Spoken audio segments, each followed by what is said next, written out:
Hello बच्चों, कैसे हो आप सब। अच्छा, अब अपन आए हैं ज्योमेट्री के 10.2 से पहले जो प्रमेय दी गई हैं कुछ उनको सिद्ध करना है अपन को। ठीक है, प्रमेयों का सत्यापन देखते हैं अपन कैसे करना है।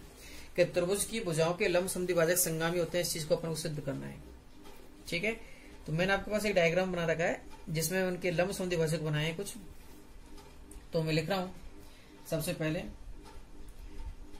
दिया है कोई भी दो चीज मान लीजिए। मान के चलो, मैंने मान लिया कि ये ए बी का ओ एफ लंब समद्विभाजक है और ये ए सी का क्या लंब समद्विभाजक है, अपन इसको मान लेते हैं ओ ई को। तो देखो आप करते कैसे। सबसे पहले मैं उसके कच्चे चित्र को दोबारा यहां पर बना के बता रहा हूं क्योंकि वो आपको सफाई की वजह से मैंने बनाया है, लेकिन बनाना कैसे कैसे है स्टेप बाय स्टेप में बता रहा हूं। कि मानो ये अपने पास त्रिभुज है ए बी सी, ठीक है। अच्छा, और इस एबीसी में अपने को मान लिया मैंने कि एक तो इसका लंब समद्विभाजक है और एक इसका लंब समद्विभाजक है जो किस पर मिल रहे हैं, ओ पर मिल रहे हैं, ये एफ। ठीक है, तो अपन लिखेंगे दिया है ए बी एवं बीसी के लंब समद्विभाजक ओ पर मिलते हैं। दो को तो अपने मान लिया, तीसरे को नहीं मानेंगे। ठीक है, और तीसरे को मैंने बोल दिया कि ये डी इस पर लंब है। एक को मैंने क्या मान लिया, लंब मान लिया। तो एवं ओ डी बीसी पर, ये अच्छा ओ ए सी, इसको ए सी लिखो भाई, ये ए सी, अपन बीसी तो ले रहे हैं, बीसी पर लंब है। ये मान लिया अपन ने कि ये दो तो लंब समद्विभाजक हैं और ये क्या है, लंबवत है। आइए सिद्ध करना है। अगर मुझे सिद्ध करना है तो अब देखिए ये लंबवत तो ले लिया, लंब समद्विभाजक सिद्ध करना था। इसका मतलब अपन को सिद्ध क्या करना है, बी डी बराबर डी सी, क्योंकि अगर ये दोनों बराबर आए, ये इसका समद्विभाजक हुआ, तो अपन लिख सकते हैं कि ओ डी बीसी का समद्विभाजक है। तो देखिए, आइए रचना लिखते हैं। ओ को ए बी एवं सी से मिलाया। तो मिलाता हूं, ये मैंने मिला दिया। ऐसा डायग्राम आपके पास दिया गया है। ठीक है, तो अपन अब डायग्राम तक तो पहुंच चुके हैं। अच्छा, इसका मतलब आपको डायग्राम कैसे बनाना है और कैसे नहीं बनाना है, इस चीज को आपको समझ में आ गया होगा। ठीक है, तो देखिए उत्पत्ति में अपन लिखेंगे कि चूंकि भाई ये ओ एफ ही ले लेता हूं, चूंकि ओ एफ ए बी का समद्विभाजक है, लंब समद्विभाजक है, सॉरी लंब समद्विभाजक है। जब ए बी का लंब समद्विभाजक है तो इसका मतलब ये ओ है जो समदूरस्थ होगा किससे, ए और बी से। इसलिए मैं लिख सकता हूं ओ ए बराबर ओ बी, समीकरण 1। एवं ऐसे ही ये दिया हुआ है ओ ई ए सी का लंब समद्विभाजक है। तो अपने पास आएगा भाई ये भी इनसे समदूरस्थ होगा, तो मैं लिख सकता हूं ओ ए बराबर ओ सी, समीकरण नंबर 2। अच्छा, समीकरण 1/2 से, ठीक है, समीकरण 1/2 से ओ ए बराबर ओ सी और ओ ए बराबर ओ बी। तो मैं लिख सकता हूं भाई दोनों ओ ए के बराबर हैं, तो ओ बी बराबर ओ सी। अब OB बराबर OC, तो ये OB इस OC के बराबर है और ये D अपन को लंब दिया गया है कि अतः चूंकि O BC के लंब OD पर है एवं O B एवं C से समदूरस्थ है। क्या है? समदूरस्थ है, इसलिए OD क्या होगा? लंब समद्विभाजक।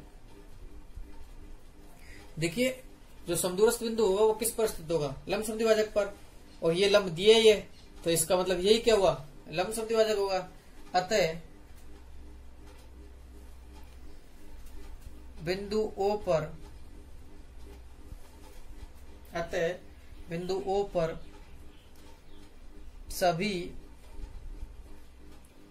लंब समद्विभाजक संगामी है।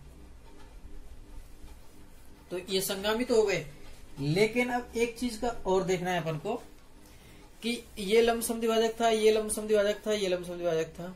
इसका मतलब क्या हुआ कि OA बराबर OB बराबर OC, ये तीनों क्या है? बराबर हैं। अब तीनों बराबर हैं तो अगर अपन यहाँ इसको केंद्र मानकर एक वृत्त खींचें, इसको केंद्र मानकर एक वृत्त खींच लें, तो वृत्त जो खींचा जाएगा वो कहां होकर जाएगा? इन तीनों शीर्षों से। इसका मतलब बाहर होकर जाएगा। तो अपन लिखेंगे कि अब इस जगह पर परिभाषा बनती है परिकेंद्र की। किसकी? चलो इस चीज को बाद में बताएंगे, परिकेंद्र और अंग को, ठीक है, अंत में बताएंगे। ओके, तो अब आते हैं प्रमेय नंबर 10.4 पर। तो आइए 10.4 पर देखिए क्या है कि अपने पास इस तरीके से दिए गए त्रिभुज के कोनों के समद्विभाजक संगामी होते हैं। ये चीज अपन को करनी है, ठीक है। तो दिया है कोई भी दो कोण मान लीजिए कि ये मैंने इसको O मान लिया मैंने कि OA एवं OB कोण A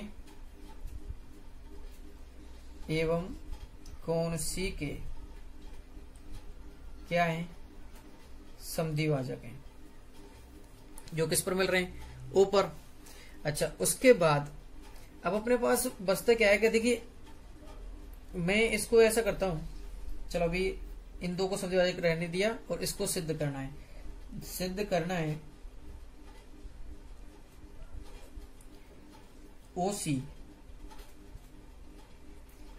कोण C का समद्विभाजक है। दो को मान लीजिए और तीसरे को अपन को ले आए, तो इसका मतलब क्या होगा कि तीनों जो कोण हैं, त्रिकोणों के समद्विभाजक हैं, वो किस पर संगामी हो रहे हैं? O पर संगामी हो रहे हैं, ठीक है। तो देखिए अपनी रचना O से, ठीक है, O से तीनों भुजाओं पर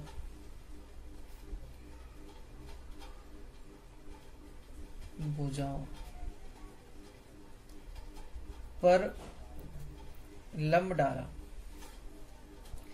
मान के चलो इससे इस भुजा पर लंब डाला, इससे इस भुजा पर लंब डाला और इससे भी इस भुजा पर लंब डाला, ठीक है। अब ये जो लंब डालते हैं मैं इनको नाम दे देता हूं, ये D दे दिया, E दे दिया और F दे दिया, ठीक। लंब डालने का मतलब क्या है और क्यों डाले गए लंब? क्योंकि अपने पास अपन एक प्रमेय पढ़ी है कि किसी त्रिभुज के किसी कोण का समद्विभाजक है वो, या अपन जैसे दो प्रतिच्छेदी रेखाओं का जो कोण का समद्विभाजक होता है वो क्या होता है? दोनों रेखाओं से समदूरस्थ होता है, ठीक है। तो अब अपन लिखेंगे, अब समदूरस्थ का मतलब कोई भी चीज की दूरी अपन ज्ञात करनी है, तो कि रेखा से दूरी ज्ञात करनी है, उसके लंबवत दूरी ज्ञात करते हैं हमेशा। तो ये O है, ये इस रेखा से कितना दूर है, तो इसकी लंबवत दूरी ओ ही होगी। ठीक है, अपने ये नहीं करेंगे कि यहां पर मिला दिया, यहां पर मिला दिया, ये दूरी नहीं होगी, क्या होगी, लंबवत दूरी।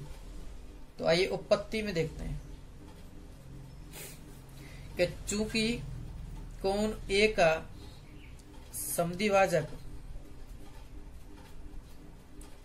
क्या है, एओ है, ओ ए है। ठीक है, अब देखना कोण ए को बनाने वाली भुजा कौन कौन सी है, इसलिए ओ कोण ए को बनाने वाली भुजा ए सी और ए बी। ओ है, ओ ए बी एवं ए सी से क्या होगा, समदूरस्थ होगा, इसलिए समदूरस्थ होगा तो OE बराबर OF, OE बराबर OF, समीकरण नंबर 1। ठीक है, अच्छा इसी प्रकार अपने पास आ रहा है कोण B का समद्विभाजक, अपन ने जो लिया है क्या है, OB है। तो भाई कोण B का समद्विभाजक क्या है, OB है, मैंने इसको मान लिया। ठीक है, अब ये किससे समदूरस्थ होगा, BC और AB से, तो इसलिए OF बराबर OD, समीकरण 2। अपन लिखेंगे कि समीकरण 1/2 से देखिए OF बराबर OE और OF बराबर OD, तो मैं लिख सकता हूं OE बराबर OD। ठीक है, अब लिखूंगा अतः O किससे, BC से और AC से, O BC एवं AC से समदूरस्थ है। अच्छा BC एवं AC से समदूरस्थ है। अच्छा ये BC और AC से समदूरस्थ हुआ, तो इसका मतलब क्या हुआ कि जो ये अपने पास अब दिख रहा है, ये दोनों समदूरस्थ हुए, तो इसका मतलब ये जो कोण ये OC जा रहा है, ये कोण C का क्या होगा, कोण C का, इसलिए OC कोण C का समद्विभाजक होगा। ठीक है, अच्छा अतः तीनों समद्विभाजक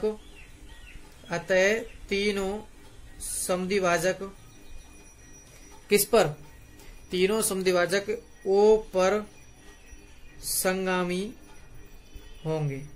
ठीक है, अच्छा बस यही सिद्ध करना था। लेकिन एक चीज ध्यान रखना कि ये देखना, ये तीनों से समदूरस्थ है, इसका मतलब यहाँ होकर एक वृत्त खींचा जा सकता है, जो इसके वृत्त के अंदर रहेगा उसे अंतःवृत्त कहेंगे अपन। पहले परिवृत्त के जो लंब समद्विभाजक से खींचा जाएगा वो परिवृत्त, इससे अंतःवृत्त, ये अंत केंद्र रहेगा वो परिकेंद्र रहेगा। इस चीज के बारे में एक बार आपको लिखित में अलग से दे दूंगा। धन्यवाद।